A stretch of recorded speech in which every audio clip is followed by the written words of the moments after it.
নমস্কাৰ বন্ধু বান্ধৱীসকল আমাৰ ৰাশিফল চেনেলটোলৈ আপোনালোকক স্বাগতম জনাইছোঁ।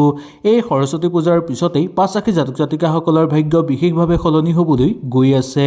এই সৰস্বতী পূজাৰ শুভফল পৰিব এই ৫ ৰাশি জাতক জাতিকাসকলৰ ওপৰত, যাৰ ফলত জ্ঞান বৃদ্ধি পাব, বুদ্ধি বৃদ্ধি পাবলৈ ধৰিব, সংগীত, খেল ধেমালি আৰু বিদ্যাৰ ক্ষেত্ৰত আগভাগ ল'ব পাৰিব বা আগুৱাই যাব পাৰিব। এই সৰস্বতী পূজাৰ পিছতেই এই ৫ ৰাশি জাতক জাতিকাসকলৰ ভাগ্য বিশেষভাৱে সলনি হ'বলৈ গৈ আছে, যাৰ ফলত সকলো মনৰ আশা তেওঁলোকৰ পূৰ্ণ হৈ পৰিব।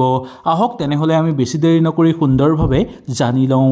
যদি ভিডিঅ'টো ভাল লাগে লাইক এটা কৰি আমাৰ মনোবল বঢ়াব আৰু আপোনালোকৰ বন্ধুবৰ্গৰ লগত শ্বেয়াৰ কৰি তেওঁলোককো উপকৃত কৰিব। ১ নম্বৰ ৰাশিটো হ'ল মেঘ ৰাশি। মেঘ ৰাশিৰ জাতক জাতিকাসকলৰ ওপৰত মা সৰস্বতীৰ পৰম কৃপা পৰিবলৈ গৈ আছে। এই সৰস্বতী পূজাৰ ফলতেই আপোনালোকৰ ওপৰত শুভ প্ৰভাৱ পৰিব। পঢ়া শুনাৰ ক্ষেত্ৰত বহু ডাঙৰ ফল লাভ কৰিবলৈ সক্ষম হ'ব। ছাত্ৰ ছাত্ৰীসকলৰ একাগ্ৰতা লাভ কৰিব পাৰিব। পৰীক্ষাত ভাল ফল দেখুৱাব পাৰিব। নতুন সুযোগ সুবিধা আপোনালোকে লাভ কৰিব পাৰিব।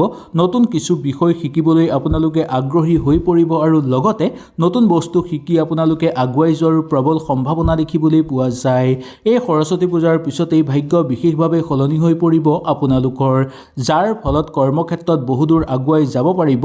মনোযোগ বৃদ্ধি পাবলৈ ধৰিব আৰু কৰ্মব্যস্ততা আপোনালোকৰ বৃদ্ধি পোৱাৰ লগতে কিছু ক্ষেত্ৰত আপোনালোকৰ আৰাম বৃদ্ধিৰো যোগ দেখিবলৈ পোৱা যাব। শিক্ষাৰ মানদণ্ড বৃদ্ধি পাবলৈ ধৰিব আৰু শিক্ষাৰ কাৰণে সামাজিক ক্ষেত্ৰত সুসন্মান অৰ্জন কৰিবলৈ সক্ষম হ'ব। সংগীত, নৃত্য, কলাৰ ক্ষেত্ৰত বিশেষ উন্নতি কৰিব পাৰিব আপোনালোকে। সেইকাৰণে সৰস্বতী পূজাৰ শুভ প্ৰভাৱ পৰিছে বুলি ক'ব পৰা যায় এই মেঘ ৰাশি জাতক জাতিকাসকলৰ ওপৰত। ২ নম্বৰ ৰাশিটো হ'ল মিথুন ৰাশি। মিথুন ৰাশিৰ জাতক জাতিকাসকলৰ ওপৰত মা সৰস্বতীৰ পৰম কৃপা পৰিব। এই সৰস্বতী পূজাৰ পিছতেই মিথুন ৰাশিৰ জাতক জাতিকাসকলৰ সকলো ক্ষেত্ৰতে উন্নতি দেখিবলৈ পোৱা যাব। বুদ্ধিৰ বিকাশ ঘটিবলৈ ধৰিব। স্মৃতিশক্তি বিশেষভাৱে প্ৰভাৱ পৰিব আপোনালোকৰ ওপৰত। খেল ধেমালি যদি আপোনালোকে কৰে তেনে ক্ষেত্ৰত বিশেষভাৱে সফলতা অৰ্জন কৰিব পাৰিব। ব্যক্তিত্ব আপোনালোকৰ বিকাশ ঘটিবলৈ ধৰিব। কম্পিউটাৰ কৌশলৰ লগত জড়িত লোকসকলৰ কাৰণেও বহুদূৰ আগুৱাই যোৱাৰ যোগ দেখিবলৈ পোৱা যায়। এই সকলো ক্ষেত্ৰতে আপোনালোকে সফলতা অৰ্জন কৰিব পাৰিব। ছাত্ৰৰ বাবে সোণালী সময় বুলি ক'ব পৰা যায়। এই সৰস্বতী পূজাৰ পিছতেই আপোনালোকে যদি কিবা কাম নতুনকৈ আৰম্ভ কৰিম বুলি ভাবিছে তেনে ক্ষেত্ৰত সুন্দৰভাৱে আৰম্ভ কৰিব পাৰিব। সেই কামৰ পৰা উচিত ফলাফল লাভ কৰিব পাৰিব। ভ্ৰমণৰ ক্ষেত্ৰতো আপোনালোকৰ অনুকূল ফল দেখিবলৈ পোৱা যায়। দৈনন্দিন কাম কাজৰ লগত জড়িত লোকসকলৰ কাৰণেও অনুকূল হিচাপে পাৰ হ'ব। ক'ৰবাৰ পৰা আপোনালোকে কিবা এটা শিকিবলৈ সক্ষম হ'ব বা গুৰুস্থানীয় ব্যক্তিৰ পৰা সুপৰামৰ্শ আপোনালোকে লাভ কৰিবলৈ সক্ষম হোৱা দেখিবলৈ পোৱা যাব। কেৰিয়াৰক লৈ আপোনালোকৰ কিছু চিন্তা কমিবলৈ ধৰিব। ভাগ্যই এই ক্ষেত্ৰত আপোনালোকক বহু বেছি পৰিমাণে সহায় কৰিব আৰু ভৱিষ্যতৰ কাৰণে আপোনালোকে কিছু আশা দেখিবলৈ পোৱা যায়। ৩ নম্বৰ ৰাশিটো হ'ল কন্যা ৰাশি। কন্যা ৰাশিৰ লোকসকলৰ ওপৰত মা সৰস্বতীৰ বিশেষ কৃপা পৰিবলৈ গৈ আছে, যাৰ ফলত বিশ্লেষণ ক্ষেত্ৰত আপোনালোকৰ বহুগুণ বৃদ্ধি পোৱাৰ যোগ দেখিবলৈ পোৱা যাব। সকলো ক্ষেত্ৰতে আপোনালোকে আগুৱাই যোৱাৰ সুযোগ সুবিধা লাভ কৰিব আৰু বিশেষকৈ শিক্ষাৰ ক্ষেত্ৰত আপোনালোকৰ অনুকূল প্ৰভাৱ থাকিব। শিক্ষাত যদি আপোনালোকৰ আগৰ পৰাই অলপ কমজুৰি আছিল তেনেহ'লে সেই শিক্ষাৰ মানদণ্ড আৰু অধিক বৃদ্ধি পোৱাৰ যোগ দেখিবলৈ পোৱা যাব। কিবা কামৰ যদি আপোনালোকে ৰিচাৰ্চ কৰি আছে সেই কামত সফলতা নিশ্চিতভাৱে হ'ব। মেডিচিন ক্ষেত্ৰত আপোনালোকৰ অনুকূল হিচাপে পাৰ হ'ব আৰু মেডিকেলৰ ক্ষেত্ৰতো অনুকূলতা দেখিবলৈ পোৱা যায়। টেকনিচিয়ান শিক্ষাৰ ক্ষেত্ৰত আপোনালোকে বিশেষভাৱে সফলতা অৰ্জন কৰিব পাৰিব। কিবা পৰীক্ষাৰ কাৰণে যদি আপোনালোকে সাজু হৈ আছে বা কিবা পৰীক্ষা দিম বুলি যদি আগভাগ লৈ আছে তেনে ক্ষেত্ৰত আপোনালোকে দেখিবলৈ পাব মা সৰস্বতীৰ পৰম আশীৰ্বাদ কন্যা ৰাশিৰ জাতক জাতিকাসকলৰ ওপৰত পৰিব, যাৰ ফলত কঠিন পৰীক্ষাটো আপোনালোকে সফলতা অৰ্জন কৰিব পৰাৰ যোগ দেখিবলৈ পোৱা যাব। ক'ৰবাৰ পৰা আধৰুৱা কাম আপোনালোকৰ সম্পূৰ্ণ হৈ পৰিব আৰু লগতে পৰিকল্পিত কামো আপোনালোকৰ সুচাৰুভাৱে হৈ পৰা দেখিবলৈ পোৱা যাব। শিক্ষাগুৰুসকলৰ কাৰণে অনুকূল হ'ব। তেওঁলোকৰ স্বাস্থ্য আগতকৈ উন্নত হৈ পৰিব আৰু সন্মান লাভৰ প্ৰবল যোগ দেখিবলৈ পোৱা যাব। ৪ নম্বৰ ৰাশিটো হ'ল বৃশ্চিক ৰাশি। বৃশ্চিক ৰাশিৰ জাতক জাতিকাসকলৰ কাৰণে এই সৰস্বতী পূজাৰ পিছৰ সময়খিনি অত্যন্ত শুভ বুলি ক'ব পৰা যায়। গভীৰ অধ্যয়নৰ ক্ষেত্ৰত আপোনালোকে সফল হ'ব পাৰিব। বহু বেছি শিক্ষাৰ ক্ষেত্ৰত আপোনালোকৰ অনুকূল প্ৰভাৱ দেখিবলৈ পোৱা যায়। গোপন বিদ্যা লাভ কৰিবলৈ সক্ষম হ'ব আৰু সঠিক বিষয়ত আপোনালোকে সঠিকভাৱে অধ্যয়ন কৰি আগুৱাই যোৱাৰ যোগ দেখিবলৈ পোৱা যায়। আপোনালোকৰ সময় সলনি হৈ পৰিছে আৰু সময় আপোনালোকৰ শক্তিশালী হৈ পৰিছে।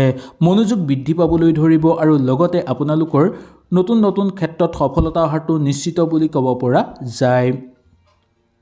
সাহিত্যৰ ক্ষেত্ৰত আপোনালোকৰ ৰুচি বেছি দেখিবলৈ পোৱা যাব পাৰে। বৃশ্চিক ৰাশিৰ জাতক জাতিকাসকলে সংশ্লিষ্ট ভাষাত আপোনালোকে কিবা এটা শিকি সম্পূৰ্ণ কৰিব পৰাৰ যোগ দেখিবলৈ পোৱা যায়। আপোনালোকে শিক্ষাৰ ক্ষেত্ৰত নাম অৰ্জন কৰিব পাৰিব আৰু লগতে সামাজিক ক্ষেত্ৰত সন্মান অৰ্জন কৰিব পৰাৰ যোগ দেখিবলৈ পোৱা যায়। সহপাঠীৰ লগত চলি আনন্দিত অনুভৱ কৰিব পাৰিব আৰু তেওঁলোকৰ লগত নতুন বস্তু শিকি সুনাম অৰ্জন কৰিব পৰাৰো যোগ দেখিবলৈ পোৱা যাব। সেইকাৰণে সৰস্বতী পূজাৰ পিছত বৃশ্চিক ৰাশিৰ জাতক জাতিকাসকলৰ অত্যন্ত শুভ লাভ দেখিবলৈ পোৱা যায়। গোপন শিক্ষা আপোনালোকে অধ্যয়ন কৰি তাৰ পৰা সফলতা অৰ্জন কৰিব পাৰিব।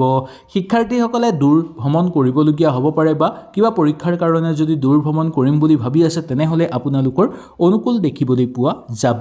5 নম্বৰটো ধনুৰাশি। ধনুৰাশিৰ জাতক জাতিকাসকলৰ উচ্চ শিক্ষা লাভ হ'ব। বিদেশ অধ্যয়নৰ ক্ষেত্ৰত আপোনালোকৰ শুভ প্ৰভাৱ পৰিব। মা সৰস্বতীৰ শুভ প্ৰভাৱ পৰিব।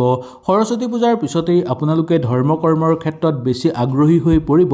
দৰ্শনৰ ক্ষেত্ৰত আগুৱাই যাব পাৰিব আৰু আধ্যাত্মিক জ্ঞানৰ ক্ষেত্ৰত আপোনালোকে আগভাগ ল'ব বিচাৰিলে সুন্দৰভাৱে ল'ব পাৰিব। এইবোৰ আগ্ৰহ আপোনালোকৰ বৃদ্ধি পাবলৈ ধৰিব। গুৰুৰ কৃপাৰ প্ৰতি আপোনালোকে প্ৰবল সম্ভাৱনা দেখিবলৈ পোৱা যাব বা গুৰুৰ পৰা পূৰ্ণ সহায় সহযোগিতা তথা জ্ঞান লাভ কৰিবলৈ আপোনালোকে সক্ষম হ'ব। শিক্ষাগুৰুসকলৰ কাৰণেও অনুকূল প্ৰভাৱ দেখিবলৈ পোৱা যাব। কেৰিয়াৰৰ ক্ষেত্ৰত আপোনালোকে নতুন সুযোগ লাভ হোৱাৰ যোগ দেখিবলৈ পোৱা যাব। ঘৰত প্ৰচুৰ পৰিমাণে অৰ্থৰ আগমন হ'বলৈ ধৰিব। ভাগ্যৰ আপোনালোকৰ উন্নতি দেখিবলৈ পোৱা যাব। কেৰিয়াৰ সলনি হৈ পৰিব আৰু লগতে কেৰিয়াৰ সলনি হৈ পৰাৰ ফলত আপোনালোকে বহুকেইটা ক্ষেত্ৰত উন্নতি কৰিব পৰাৰ যোগ দেখিবলৈ পোৱা যায়। ক'ৰবাত গৈ যদি আপোনালোকে কিবা বস্তু শিকিবলৈ আগ্ৰহী হৈ আছে তেনেহ'লে সুন্দৰভাৱে সেই বস্তু শিকিব পাৰিব আৰু তাৰ পৰা আপোনালোকে নিজকে সফল কৰিও তুলিব পাৰিব। 6 নম্বৰটো মীন ৰাশি। মীন ৰাশিৰ জাতক জাতিকাসকলৰ আধ্যাত্মিকতাত বেছিকৈ বৃদ্ধি পোৱাৰ যোগ দেখিবলৈ পোৱা যায়। সংগীতৰ ক্ষেত্ৰত সফল হ'ব পাৰিব। কবিতাৰ ক্ষেত্ৰত সফল হ'ব আৰু চিত্ৰকলাৰ ক্ষেত্ৰত বিশেষভাৱে আপোনালোকে সফলতা অতিক্ৰম কৰিব পাৰিব। অন্তৰ্দৃষ্টিৰ ক্ষেত্ৰতো আপোনালোকৰ শক্তিশালী হৈ পৰাৰ যোগ দেখিবলৈ পোৱা যাব। বিজ্ঞানৰ ক্ষেত্ৰত বহুদূৰ আগুৱাই যাব পাৰিব। আইনৰ লগত জড়িত লোকসকল বা আইন পঢ়ি থকা ল'ৰা ছোৱালীসকলৰ কাৰণেও বিশেষ সফলতা নামি অহাৰ যোগ দেখিবলৈ পোৱা যাব পাৰে। নতুনকৈ কিবা কাম আপোনালোকে যদি পৰিকল্পনা কৰি থৈছিল সেই পৰিকল্পনাত সফলতা অৰ্জন কৰিব পাৰিব। সময় ব্যৱস্থাপনাৰ ক্ষেত্ৰতো আপোনালোকৰ উন্নত ফলাফল দেখিবলৈ পোৱা যায়। কৰ্ম আৰু শিক্ষাৰ মাজত আপোনালোকৰ সমন্বয় হৈ পৰিব আৰু লগতে নতুন শিক্ষা গ্ৰহণ কৰাৰ ক্ষেত্ৰতো আপোনালোকে নতুন নতুন সুযোগ সুবিধা লাভ কৰিব পাৰিব। নতুনকৈ কিবা কাম আপোনালোকে যদি ঘৰত আৰম্ভ কৰিব বিচাৰে সেই কামতো আপোনালোকে সফলতা নিশ্চিতভাৱে লাভ কৰিবলৈ সক্ষম হোৱা দেখিবলৈ পোৱা যাব পাৰে। কিবা পৰীক্ষাৰ কাৰণে যদি আপোনালোকে সাজু হৈ আছে সেই পৰীক্ষাত সফলতা অৰ্জন কৰিব পাৰিব। শিক্ষক শিক্ষাৰ্থী আৰু প্ৰশিক্ষকৰ ক্ষেত্ৰতো অনুকূল প্ৰভাৱ দেখিবলৈ পোৱা যায়। আত্মবিশ্বাস বৃদ্ধি পাবলৈ ধৰিব আৰু নেতৃত্ব শক্তি আপোনালোকৰ বৃদ্ধি পাবলৈ ধৰা যোগ দেখিবলৈ পোৱা যায়। সকলোৰে মান সন্মান বৃদ্ধি পাবলৈ ধৰিব আৰু পৰিকল্পিত কামত আপোনালোকে সফলতা অৰ্জন কৰিব পাৰিব। হয়তো এই ভিডিঅ'টোৰ যোগেদি আপোনালোকে সুন্দৰভাৱে বুজি পালে। যদি কিবা অসুবিধা পালে নিশ্চয় মোক তলত কমেণ্ট কৰি জনাব। তেনেহ'লে আজিলৈ আপোনালোকৰ ওচৰৰ পৰা বিদায় লৈছোঁ। কালিলৈ পুনৰ আপোনালোকক লগ পোৱাৰ প্ৰতিশ্ৰুতিৰে আজিলৈ নমস্কাৰ।